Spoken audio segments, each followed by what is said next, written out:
warreen sagalee tiyyatina dhageessa. Ana umurii tiyya keessatti takka hangan umurii tiyya keessatti hangan hawaasa keenya keessa deemu rakkoo akkana namtiyoo sabti gaanaas keessa yaadama. Rakkoo hawaasni kun itti jiru allayyaa tana keessa akkaataa itti isaan bishaan baafatan qaamni isaanii isaan jiidhee tirka matatti hidhatanii as keessa sa'aa meeqa deemanii bishaan baafatan. Ani umrii tiyya eegaan dalagde takkaa biyya tana dhufeetis hin beeku harree hoggaan kana arku silaa galuu baannee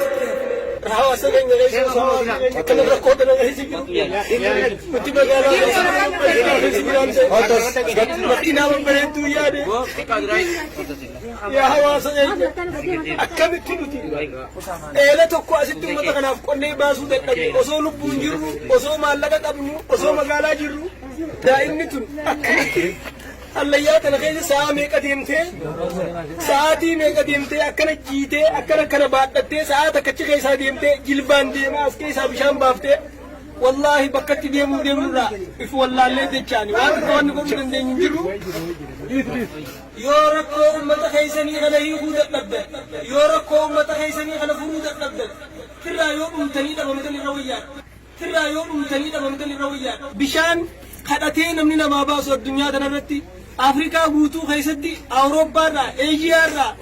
Ameerikaarraa biyya adda addaatiif dirjitiin dhaabbanni adda addaa bishaan qotee makiinaa meeqa fidee namaa baasu uummanni keenya dhiigni keenya lammiin keenya akkanatti akka waraabeessaatti akka jaldeessaatti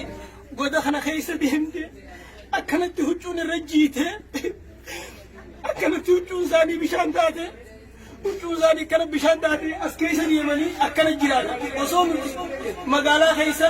mana babbareedaa keessa hajannata fakkaata makiinaa babbareedduu yaalu hawaasni keenya akkanatti rakkatanii akka jaldeessaatti allayyaa tana keessa deemanii bishaan baafatan waan akkanaa jiraata akkaan dhageenye ummata beelawe gammoojjii tana keessatti ummata beelawe midhaan nyaachifna jennee osoo yaanu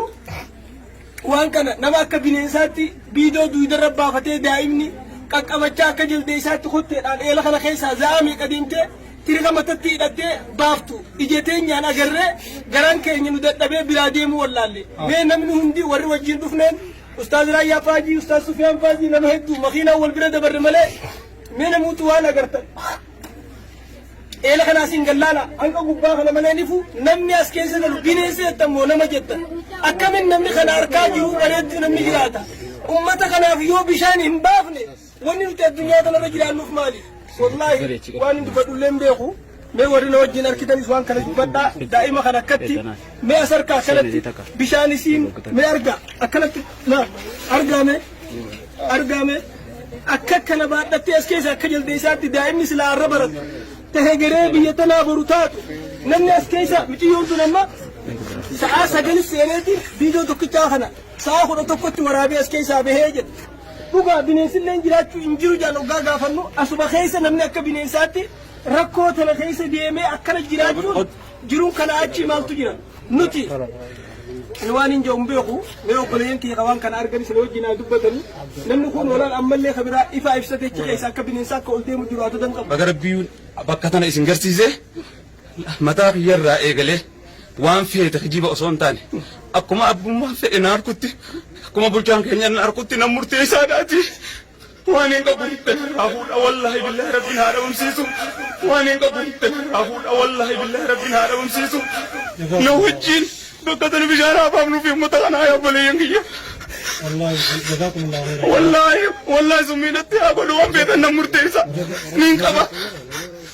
Umari pada kola manda waan feetan irraa fuudhii yaman sabbiiji walla buufeenya wala kuudhatta buufeenya akka uummata kanaa nu tursiise handala baasiiti abbaa kiyyaa turchinna dhalee malee mee rabbuma ajiiti rabbuma magaalaa nu golchee kana laallee asin gadda jaadee uummata kanaa waan qabnu ni dandeenya akka kana waan dadhabnu.